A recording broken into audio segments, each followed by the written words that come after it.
അദ്ദേഹം പറഞ്ഞ വീഡിയോസ് ഉണ്ട്. ഇതൊക്കെ വളരെ കൃത്യമായ തെളിവാണ്. അപ്പോൾ ഈ 11:30 മണിക്ക് അദ്ദേഹം ഈ പത്രസമ്മേളനം എനിക്ക് 10:30 മണിക്ക് കിട്ടിയിട്ടുണ്ട്. ഞാൻ അതിന്റെ വെരിഫൈ ചെയ്തിട്ട് പറയാൻ നിൽക്കുകയാണ്. അപ്പം ഞാൻ പറഞ്ഞാൽ ഇതെല്ലാം കറക്റ്റായും.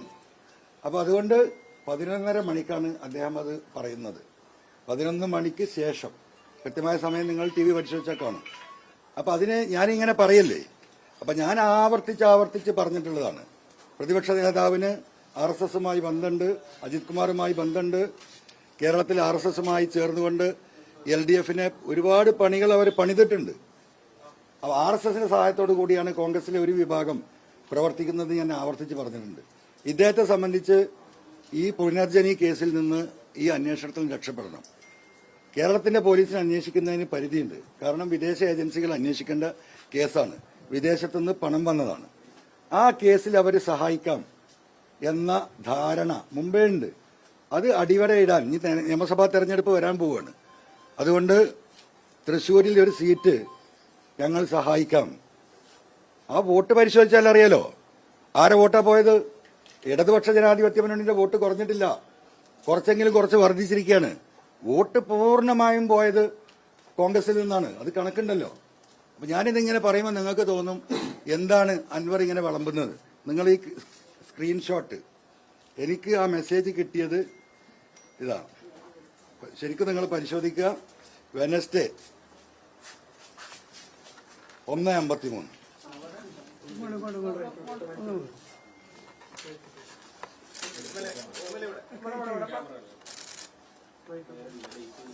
അപ്പോ ഇതേ കൊടുക്കാം.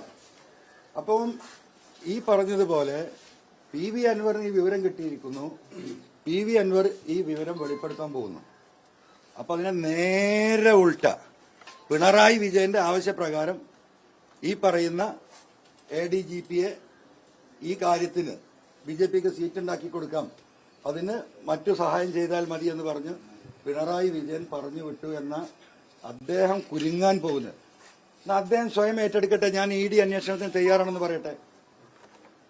പ്രതിപക്ഷ നേതാവ് ഈ പണം തട്ടിപ്പ് നടത്തിയിട്ടില്ലെങ്കിൽ അദ്ദേഹം എഴുതി കൊടുക്കട്ടെ EDക്ക്, എന്റെ പേരിൽ ഇങ്ങനെ ഒരു അപരാധമുണ്ട്, ഞാൻ ഈ കളവ് നടത്തിയിട്ടില്ല, ഞാൻ പണം തട്ടിപ്പ് നടത്തിയിട്ടില്ല, ED അന്വേഷിക്കട്ടെ എന്ന് എഴുതി കൊടുക്കട്ടെ. എന്താ എഴുതി കൊടുക്കാത്തത്? വെല്ലുവിളിക്കുന്നു. പിണറായിയെ പേരിൽ ഈ RSSനെ ചാർത്തുന്ന കേരളത്തിലെ പ്രതിപക്ഷ നേതാവിനെ കേരളത്തിലെ ജനങ്ങൾക്ക് വേണ്ടി വളരെ സ്നേഹത്തോടെ വളരെ ബഹുമാനത്തോടെ വെല്ലുവിളിക്കുക. ഒന്ന് എഴുതി കൊടുക്കട്ടെ. പുനർജനി കേസ് ED അന്വേഷിക്കണമെന്ന്. അത് തന്നെയാണ് വിഷയം.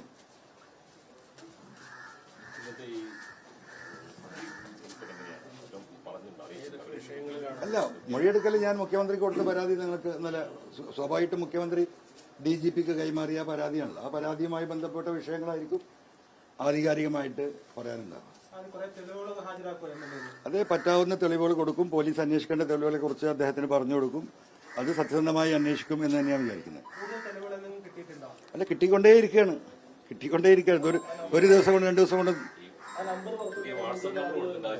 ഏകദേശം ഒരു 150-200 ഡീറ്റെയിൽസ് വന്നിട്ടുണ്ട്. പൂർണ്ണമായി പരിശോധിക്കാൻ കഴിഞ്ഞിട്ടില്ല. അത് അപ്പുറത്തോട്ട് ശേഷം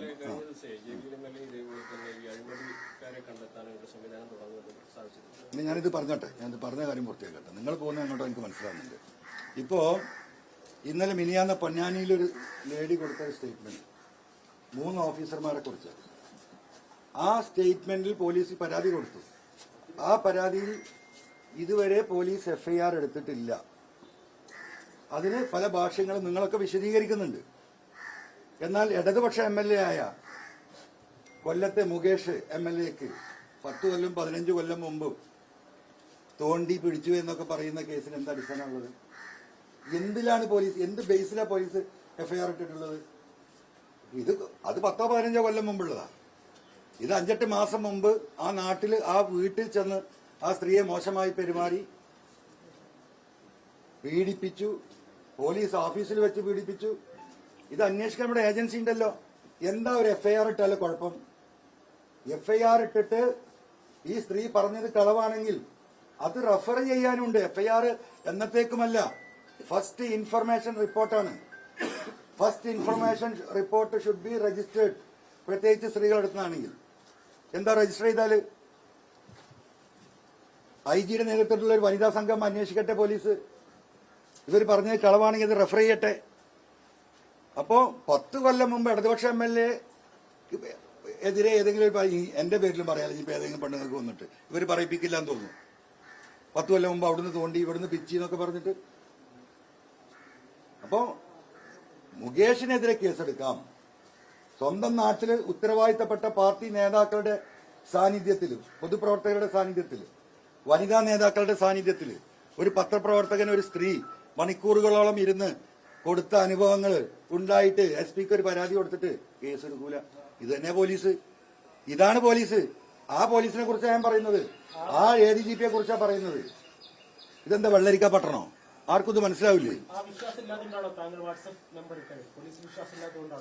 പോലീസിൽ വിശ്വാസമില്ലാത്തതുകൊണ്ടല്ല.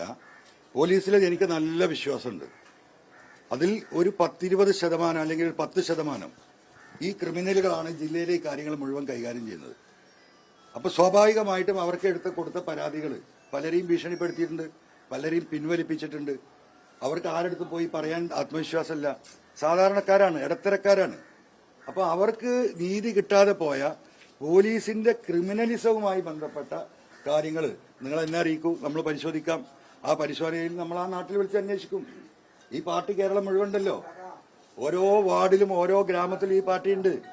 ഈ പെറ്റീഷൻ തരുന്നവർ ആ ഗ്രാമത്തിലായിരിക്കും. അവിടെ ഞാൻ പാർട്ടിക്കാരുമായി ബന്ധപ്പെടും, വെരിഫൈ ചെയ്യും. ബോധ്യപ്പെട്ടാൽ ബഹുമാനപ്പെട്ട മുഖ്യമന്ത്രിക്ക് നേരിട്ട് കൊടുക്കും.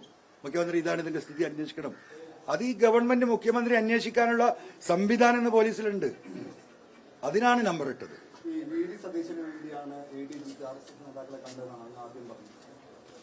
മനസ്സിലായില്ല?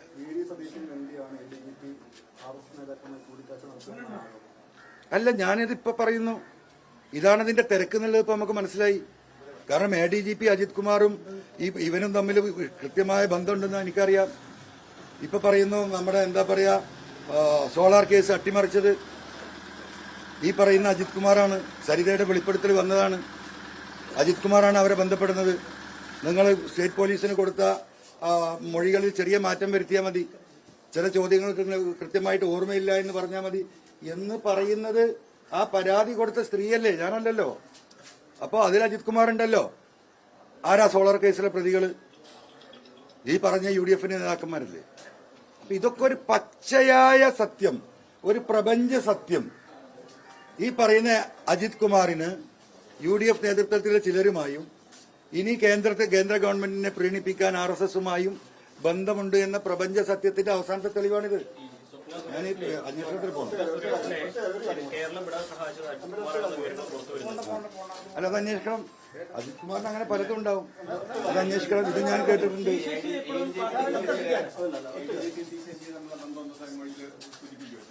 അത് അദ്ദേഹം ചോദിച്ചിട്ട് തന്നെ അപ്പൊ ഞാൻ പറയും.